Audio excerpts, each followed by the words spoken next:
নমস্কার বন্ধুরা, অভয়া দিদা রান্নাঘরে সবাইকে স্বাগত। আজ আমি একটি নতুন ধরনের ভিডিও আপনাদের কাছে প্রেজেন্ট করব ভাবছি। আমি ড্রাগনের গাছ বসিয়েছিলাম, 18 বছর হয়ে গেল। এখন আমার গাছে এই ড্রাগন হয়েছে। এই দেখুন, এই ড্রাগন হয়েছে, এই হয়েছে, এই একটা হয়েছে। এই দেখছিলাম আমার গাছে ড্রাগন হয়েছে।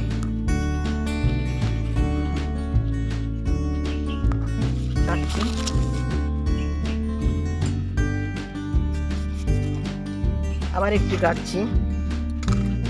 ওই দেখুন, সাইজ বিশেষ একটা বড় হয়নি, প্রায় 200 গ্রামের মতো করে হয়েছে, 200 350 এরকম হয়েছে।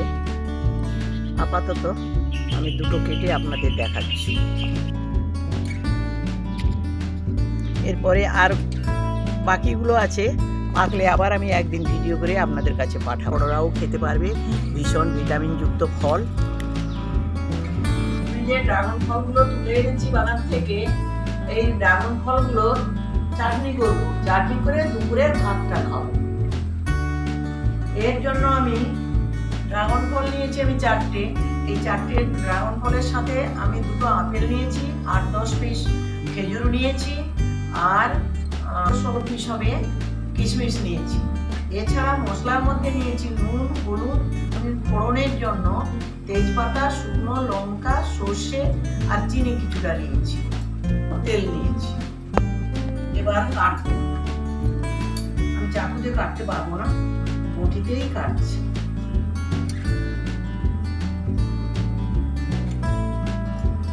খোসাটা ছাড়িয়ে নিচ্ছি।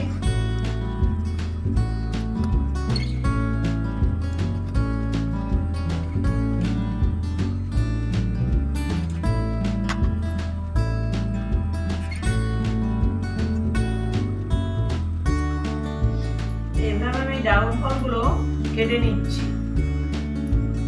ড্রাগন ফলগুলো আমার কাটা হয়ে গেছে। এখন আমি আপেলটা কেটে নেব।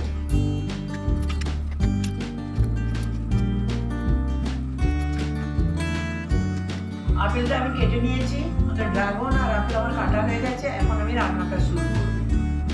কড়াইটা উনুনে বসিয়ে নিচ্ছি, জেলে নিচ্ছি। এখন আমি কড়াই একটা বসিয়ে দিলাম। কড়াইটা গরম হয়ে গেছে। এখন আমি 1 চামচের মতো তেল দিয়ে দিচ্ছি।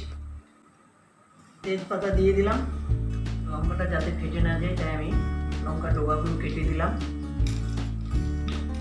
সরষেটা দিয়ে দিচ্ছি ফোড়নে। আগে আমি আপেলটা তুলে দিচ্ছি।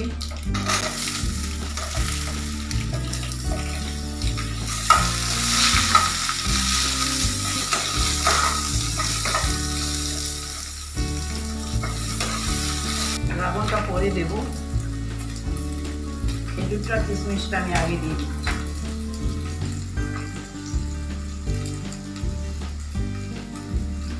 ড্রাগনটা প্রচন্ড নরম, এই ফ্রুটসটা এত নরম।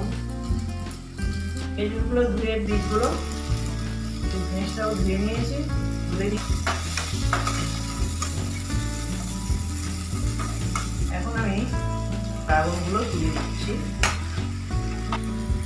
হলুদটা দিয়ে দিচ্ছি, নুনটাও দিয়ে দিচ্ছি, তার মতো নুন দিয়ে দিলাম। এখন আমি একটু ঢাকনা দিয়ে ঢেকে দিচ্ছি। 2 মিনিট হয়ে গেছে, ঢাকনাটা খুলে দিচ্ছি। এখন আমি প্রয়োজন মতো জল দিয়ে দিচ্ছি। চিনিটা দিয়ে দিচ্ছি।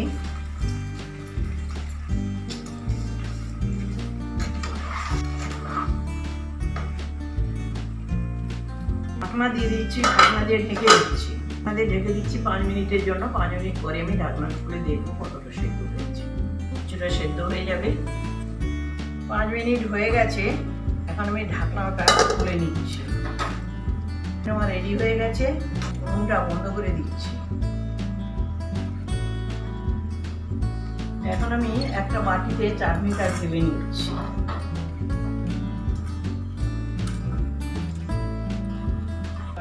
হয়ে গেছে আমার। এখন আমি সার্ভ করে দিচ্ছি। এখন আমি এই চাটনিটা খেয়ে টেস্ট করছি কেমন হয়েছে।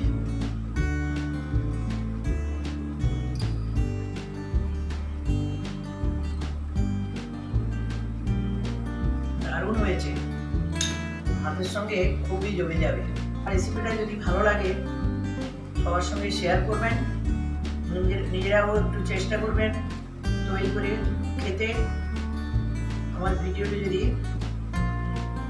পছন্দ হয়ে থাকে লাইক করবেন, আমার চ্যানেলটাকে সাবস্ক্রাইব করবেন, অনুরোধ থাকলো। ধন্যবাদ।